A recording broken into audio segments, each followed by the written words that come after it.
ज्यादातर लोग ऐसा सोचते हैं कि वो जितना चाहे उतना पैसा सेविंग बैंक अकाउंट में या करंट बैंक अकाउंट में जमा करवा सकते हैं, और वो लोग क्या करते हैं, जितना भी कैश उनके पास आता है या तो अपने सेविंग बैंक अकाउंट में जमा करवा देते हैं या करंट बैंक अकाउंट में जमा करवा देते हैं। और बाद में होता क्या है, बाद में उनके पास आ जाता है इनकम टैक्स का नोटिस। और सिर्फ इनकम टैक्स का नहीं, जीएसटी डिपार्टमेंट भी कल को आपको नोटिस भेज सकता है, क्योंकि इनकम टैक्स डिपार्टमेंट सारी की सारी इंफॉर्मेशन जीएसटी डिपार्टमेंट से शेयर करता है।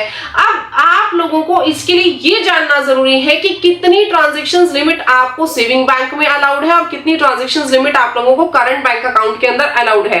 अगर आपको अपनी कैश ट्रांजैक्शंस लिमिट का नहीं पता है तो ध्यान रखिएगा, इनकम टैक्स नोटिस आपके पास भी आ सकता है और आपका जो बैंक है वो सारी की सारी रिपोर्टिंग आपके इनकम टैक्स डिपार्टमेंट को करता है, क्योंकि एसएफटी के रिगार्डिंग ये रिपोर्टिंग मैंडेटरी है बैंक को करना, इनकम टैक्स डिपार्टमेंट को। सबसे पहले तो हम समझ लेते हैं लोन की। कई लोग ऐसे होते हैं जो कैश के अंदर लोन एक्सेप्ट करते हैं या कैश के अंदर लोन प्रोवाइड करते हैं। ध्यान रखिएगा, अगर आप किसी भी पर्सन से कैश के अंदर लोन एक्सेप्ट करते हैं, मैंने किसी भी पर्सन से कैश में लोन एक्सेप्ट कर लिया, अगर लोन की अमाउंट 20,000 रुपए है या 20,000 से ज्यादा है, यानी 20,000 रुपए का भी लोन अगर मैंने एक्सेप्ट किया या 20,000 से ज्यादा अमाउंट का लोन मैंने एक्सेप्ट किया, तो मेरे ऊपर इक्वल अमाउंट की पेनल्टी लग जाएगी, 100% पेनल्टी। ये जो मैं केसेस आपको बता रही हूँ ना, इसमें 100% पेनल्टी मेरे ऊपर लग जाएगी। लोन मैंने एक्सेप्ट किया है फॉर एग्जांपल 2 लाख रुपीज का, तो 2 लाख की इक्वल अमाउंट की पेनल्टी मुझे कल को गवर्नमेंट को पे करनी पड़ेगी। Department equal amount of penalty का मैसेज निकालेगा, आपके पास नोटिस देगा। अब अगर हम बात करें, आप लोग अगर किसी भी सिक्योरिटी डिपॉजिट को एक्सेप्ट करते हो, आप लोग रेंट पे अपना मकान देते हो, आप रेंट पे अपनी शॉप्स देते हो और आपने सिक्योरिटी डिपॉजिट एक्सेप्ट कर ली, रेंट के रिगार्डिंग आपने सिक्योरिटी डिपॉजिट एक्सेप्ट कर ली, जिसकी अमाउंट 19,999 से ज्यादा है, यानी या तो 20,000 है या 20,000 से ज्यादा है। ध्यान रखिएगा, मैं उन ट्रांजेक्शन्स की बात कर रही हूँ जिनको आप कैश में एक्सेप्ट नहीं कर सकते। रेंट पे आपने कोई भी मकान दे दिया, दुकान दे दी, XYZ कोई भी बिल्डिंग दे दी, और वो बिल्डिंग का जो आपने डिपॉजिट लिया वो 20,000 या उससे ज्यादा की अमाउंट का कैश में ले लिया, तो भी इक्वल अमाउंट ऑफ पेनल्टी आपके ऊपर लग जाएगी। एनी अदर सिक्योरिटी डिपॉजिट, किसी भी काम का आपने सिक्योरिटी डिपॉजिट ले लिया, किसी भी काम का 20,000 या उससे ज्यादा की अमाउंट का है, तो आप लोग इन कैश नहीं ले सकते। ध्यान रखिएगा, आपको बैंक से लेना है। और ये देखिए ना, आपने अगर डॉक्यूमेंट्स में भी लिख लिया, आप लोग क्या करते हो, डॉक्यूमेंट्स के अंदर दिखा देते हो कि हमने इतने का सिक्योरिटी डिपॉजिट लिया, हाँ जी मैम दिखा देते हैं, कौन पूछने आता है, हमने डॉक्यूमेंट्स में दिखा दिया। कल को अगर किसी भी लीगल एक्शन की वजह से वो डॉक्यूमेंट्स कोर्ट के पास गए, तो पहले कोर्ट आपके ऊपर पेनल्टी लगाएगा, पहले इनकम टैक्स डिपार्टमेंट आपसे पूछेगा कि आपने ये पैसा कैश में दिया कैसे था। एग्रीमेंट आपके पास है, मतलब पैसा कैश में गया था, तो कहीं ना कहीं आपके ऊपर ही वो चीज नेगेटिव हो जाएगी। तो सिक्योरिटी डिपॉजिट कभी भी आपने कैश में नहीं लेना, आप लोगों ने बैंक में लेना है। इसके अलावा एडवांस आपने लिया, आपने प्रॉपर्टी के अगेंस्ट कोई भी एडवांस लिया, आपने प्रॉपर्टी बेचनी थी, पैसा आपने एडवांस में ले लिया, और वो जो पैसा लिया वो 20,000 या उससे ज्यादा की अमाउंट का लिया, इस केस में भी आपके पास पेनल्टी कितनी आएगी, 100% पेनल्टी आएगी। तो यानी लोन आप लोगों ने कैश में नहीं लेना है, आप लोगों ने कोई डिपॉजिट कैश में लेनी है, चाहे रेंट का हो या अदरवाइज देन रेंट हो, और आप लोगों ने कोई भी प्रॉपर्टी के अगेंस्ट एडवांस भी कैश में नहीं लेना है। ये सारा का सारा पैसा हमेशा आपको किस में लेना है, बैंक में लेना है।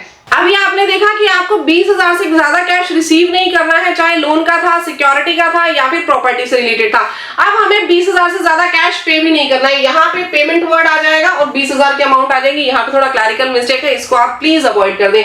नाउ अगर आप सिक्योरिटी डिपॉजिट की पेमेंट कर रहे हो, ध्यान रखिएगा आप लोगों ने क्या किया, ए एक पर्सन है, बी एक पर्सन है। ए ने सिक्योरिटी डिपॉजिट दी, ध्यान से सुनिएगा, ए ने सिक्योरिटी डिपॉजिट दी, किसको दी, बी को दी। क्लियर? तो सिक्योरिटी डिपॉजिट लेने वाला कौन है, बी। बी के ऊपर पेनल्टी लगेगी। फॉर एग्जांपल 1 लाख की सिक्योरिटी डिपॉजिट है, यहाँ बी के ऊपर 1 लाख की पेनल्टी लग जाएगी क्योंकि बी ने एक्सेप्ट की है। लेकिन सेक्शन 188 क्या कहता है, सेक्शन 188 कहता है ए के ऊपर भी पेनल्टी लग जाएगी क्योंकि ए ने दी है, यानी कि सिक्योरिटी लेने वाला भी फंसेगा और सिक्योरिटी देने वाला भी फंसेगा। लेने वाला उसके ऊपर भी 100% पेनल्टी है, देने वाला उसके ऊपर भी 100% पेनल्टी है। देने वाले को जो पेनल्टी लगेगी वो लगेगी सेक्शन 188 में, लेने वाले के ऊपर जो पेनल्टी लगेगी वो लगेगी section 185 of new income tax act 2025। मेरी बात समझ में आ गई? तो आप लोगों को ना ही कैश में पेमेंट करनी है, ना ही कैश में पेमेंट लेनी है। सिक्योरिटी डिपॉजिट आपने रेंट का कैश में पे कर दिया, आप लोगों को 20,000 या उससे ऊपर जितना भी अमाउंट है 100% पेनल्टी है। कोई भी अदर सिक्योरिटी डिपॉजिट आपने दे दी 100% पेनल्टी है। एडवांस प्रॉपर्टी का अगर आप लोगों ने दे दिया 20,000 या उससे ज्यादा तो ध्यान रखिएगा 100% पेनल्टी है, तो आप लोगों ने कैश में अमाउंट नहीं देनी है। नेक्स्ट अगर मैं बात करूं सेविंग बैंक के अंदर अगर कैश डिपॉजिट की बात आ जाए, सेविंग बैंक में आप लोगों ने कभी भी 10 लाख से ज्यादा पैसा जमा नहीं करवाना है। 10 लाख आपके पास मैक्सिमम अमाउंट होनी चाहिए। 10 लाख से ज्यादा अगर आप लोगों ने पैसा जमा करवा दिया तो एसएफटी की रिपोर्टिंग हो जाएगी, यानी कि जो स्पेसिफिक ट्रांजैक्शंस है उसमें रिपोर्टिंग होगी, आपका बैंक इनकम टैक्स डिपार्टमेंट को बताएगा और ये ट्रांजैक्शंस आपके एआईएस टीआईएस में शो होंगी। ऐसा नहीं है कि आप कर ही नहीं सकते, बट आपके पास एक्सप्लेनेशन होना जरूरी है, इतना कैश आपके पास कहां से आया। आप लोग अपनी इनकम दिखा रहे हो 4-5 लाख की अपनी आईटीआर के अंदर और कैश डिपॉजिट करवा दिया आपने 25 से 30 लाख का, तो डिपार्टमेंट तो पूछेगा ना, क्वेश्चन मार्क हो जाएगा डिपार्टमेंट के पास कि इस पर्सन के पास इतना पैसा कहां से आया, ये पैसा कहां से जनरेट हुआ, इसलिए आपके पास इनकम टैक्स नोटिस कल को जनरेट हो जाता है। नेक्स्ट अगर मैं बात करूं, इन अ डे आप ट्रांजेक्शन कर रहे हो, 50,000 तक की ट्रांजेक्शन कर रहे हो, कोई इशू नहीं है। 50,000 से ज्यादा अगर आपने इन अ डे पैसा जमा करवाया तो या तो आपको फॉर्म 60 और 61 देना पड़ेगा अपने बैंक को, या फिर आप लोगों को पैन डिपॉजिट करवाना पड़ेगा, तभी बैंक आपका कैश डिपॉजिट करेगा।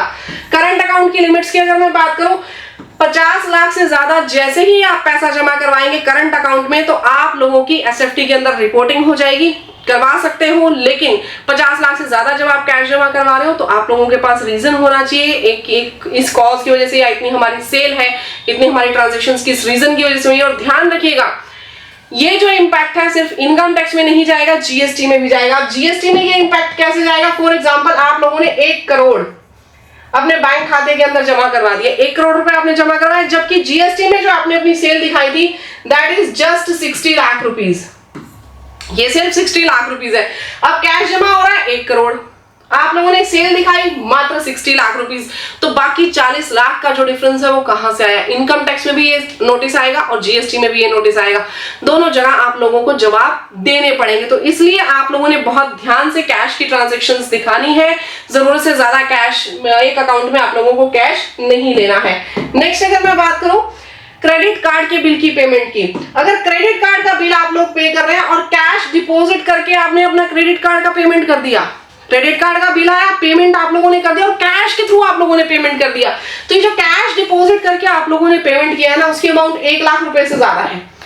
अगर उसकी अमाउंट 1 लाख रुपए से ज्यादा है तो आप लोगों की एसएफटी में रिपोर्टिंग जाएगी। और अगर कैश के अलावा आपने किसी भी मेथड से पेमेंट कर दी, यूपीआई से कर दी, एनईएफटी से कर दी, बैंकिंग मोड से, किसी भी बैंकिंग मोड से कर दी, तो भी अगर 10 लाख से ज्यादा, यहाँ पे 10 लाख से ज्यादा अगर आपने पैसा जमा किया है तो उसकी रिपोर्टिंग भी जाएगी इनकम टैक्स डिपार्टमेंट के पास। एआईएस टीआईएस में एसएफटी ट्रांजैक्शंस में इसकी रिपोर्टिंग आने वाली है आप लोगों के पास।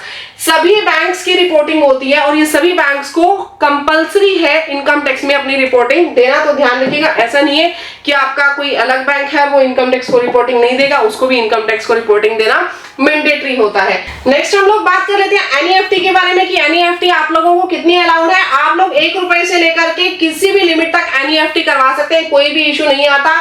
और अगर आरटीजीएस की मैं बात करूं, इंस्टेंट आप आरटीजीएस करवा सकते हैं, 2 लाख से लेके कोई भी लिमिट नहीं, आप कितनी भी अमाउंट तक की एनईएफटी आरटीजीएस करवा सकते हो। आईएमपीएस भी आप 1 रुपए से लेके 2 लाख रुपए तक की इसके अंदर लिमिट है, यानी 2 लाख रुपए तक मैक्सिमम आप अपनी आईएमपीएस करवा सकते हैं। नेक्स्ट हम यहाँ पे बात करेंगे गोल्ड लिमिट्स के बारे में। अगर गोल्ड लिमिट्स के बारे में मैं आप लोगों से डिस्कस करूं तो 3 पर्संस को अलग अलग लिमिट दी गई है, यानी कि अगर मैं मैरिड वुमेन की बात करूं तो मैरिड वुमेन के केस में इसको 500 ग्राम्स की लिमिट दी गई है। अब मैरिड वुमेन है तो उसके पास गोल्ड थोड़ा ज्यादा ही होता है, तो उसको 500 ग्राम्स की लिमिट प्रोवाइड की गई है। अनमैरिड वुमेन की अगर मैं बात करूं तो उसको 250 ग्राम्स की लिमिट प्रोवाइड की गई है। मेंस की अगर मैं बात करूं तो इन्हें 100 ग्राम्स की लिमिट प्रोवाइड की गई है। यानी अगर एक फैमिली की बात मैं करूं तो एक फैमिली के अंदर जितने भी मेल मेंबर्स हैं, जितनी फीमेल्स मेंबर्स हैं, मैरिड और अनमैरिड, उनकी सबकी लिमिट्स आप काउंट कर दो।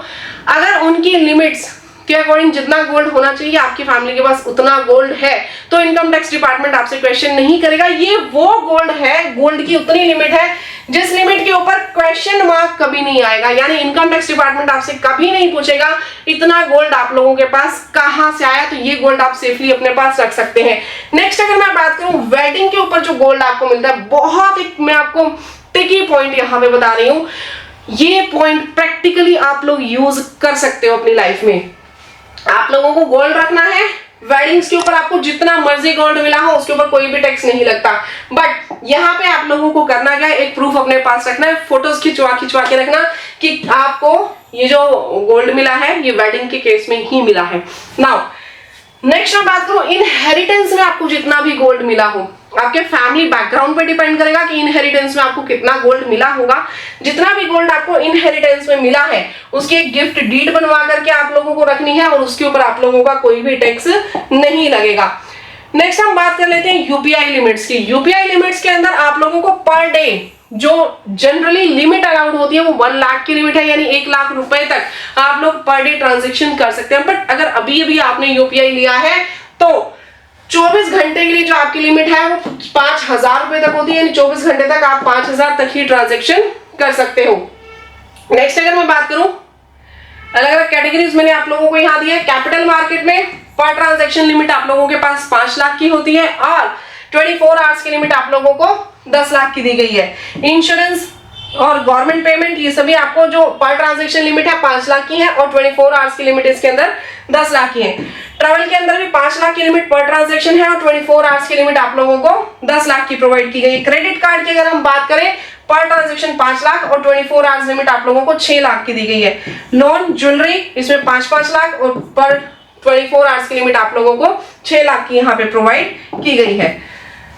नेक्स्ट आप लोग देखेंगे कैश विड्रॉवल के रूल्स। ये रूल्स बहुत ज्यादा इंपॉर्टेंट है। इंपॉर्टेंट क्यों है? क्योंकि अगर आप बैंक से कैश विड्रॉ करते हैं, विड्रॉ करने के टाइम पे आपका टीडीएस डिडक्ट होता है।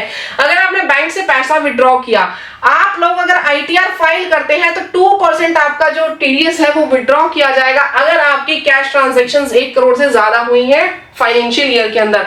एक फाइनेंशियल ईयर में 1 करोड़ से ज्यादा पैसा आप लोगों ने निकाला, 2% टीडीएस इस केस में आपका डिडक्ट होगा, आप बशर्ते आप आईटीआर फाइल करते हैं। बट अगर आप आईटीआर फाइल नहीं करते हैं तो 20 लाख से ऊपर पैसा निकालते ही 2% टीडीएस डिडक्ट होगा, 1 करोड़ से ज्यादा पैसा निकालते ही आपका 5% का टीडीएस यहाँ पे डिडक्ट हो जाएगा। नेक्स्ट हम बात करें, अगर आप लोगों के पास पैन नहीं है या आप लोगों का पैन एक्टिव नहीं है तो आप लोगों का जो टीडीएस रेट है वो 20% हो जाएगा। और अगर आपका पैन आधार से लिंक नहीं है तो वो आपका पैन डीएक्टिवेट हो चुका होगा, उस केस में आप लोगों का टीडीएस 20% डिडक्ट हो जाएगा।